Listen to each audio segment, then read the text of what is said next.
Over the years, so many people have asked me, David, do you really believe in karma? Is karma something real, or is it something just made up? You know, if we do something bad to people in the past, will it come and bite us in the butt? You know, type of the question, right? Well, I'm David Essel, and I've got a story. Just got off the phone, as a matter of fact, with a client that is struggling with this right now. And when she started talking to me, she started talking about how she's just so frustrated with people, that she's been taken advantage of with many of her cosmetic procedures that she does on a monthly basis. And, you know, there's a legal battle she's in with a family member right now. It's all about money, right? And she's going on. And a best friend that used to do some of these treatments for her and gave her like incredible deals and great service and great quality. The last time she spent a lot of money, and the quality of the service she got was horrendous, but she never said anything to her friend, you know, and the list goes on and on. Hotels have overcharged her on a regular basis, and these are hotels she goes to on a regular basis, right? And so you're going back to the same hotel and you're getting overcharged regularly. Of course, the question is, you know, how can you do to stop that? But as she's going through and explaining all these things, I'm listening, I'm going, oh my God, this is a lot, right? It's a lot for someone to get hit with all the same time, you know, a lawsuit over money and frustrations with hotels that are overcharging, and, you know, injectors and all those people that are overcharging, and they're just taking advantage of her. You know, she has quite a bit of money, so they're just completely taking advantage of her. However, at the end, when she was going through and listing all these people that, you know, are taking advantage of her, I asked her a simple question. I said, in the last couple of years, have you done that to anyone?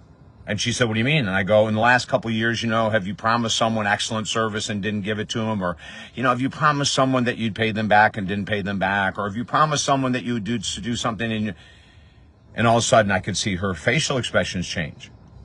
And she said, well, one thing happened a couple years ago, but it really wasn't my fault, so I don't take it as something I did wrong. And I said, what was that? And then she explained it to me. She had met a guy and moved into his home and lived there for a couple years and never paid anything for any kind of expenses. And finally one day he said, hey, listen, if we're going to move forward and you've talked about possibly marrying and everything else, you don't work, you've got a lot of money, you don't have to work, which is great. But let's split the expenses at home. You know, let's just take the weight off of me, and it won't touch your balance at all. I mean, my Lord, you have so much money, right? And so he kept talking to her about it, and she kept gaslighting him and changing subjects. And then finally she said, okay, I'll do it. So he said, fantastic, you know, and he was all excited because I work with him on different issues. And so she gives him a check, and she's going to say, I'm going to give you a check every month to pay this amount of money. And it was quite a bit of money. And she gave him a check, and he went to the bank. And by the time she had given him the check and he went to the bank, she had canceled the check. So he deposited thinking everything's fine. Then he gets notification, insufficient funds.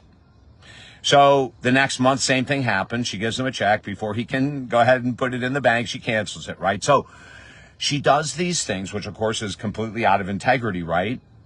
And then think of karma.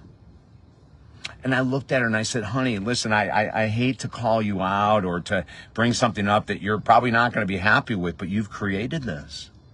You know, when you promised that former boyfriend that you were going to pay all this money that you owed him, and then you gave him bad checks, he didn't take you to court, which you're lucky over.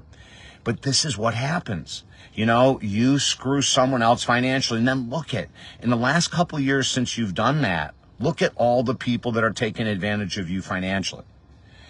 Oh my God, she did not like to hear it, but she finally accepted it.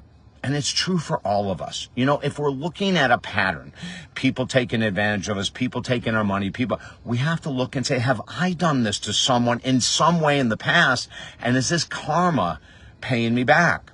It's something really important to look at. Instead of being a victim and saying, you know, I picked the wrong people and all that, we have to look and say, what action did I maybe create last week or 6 months ago or 25 years ago that created this type of karmic reaction to me?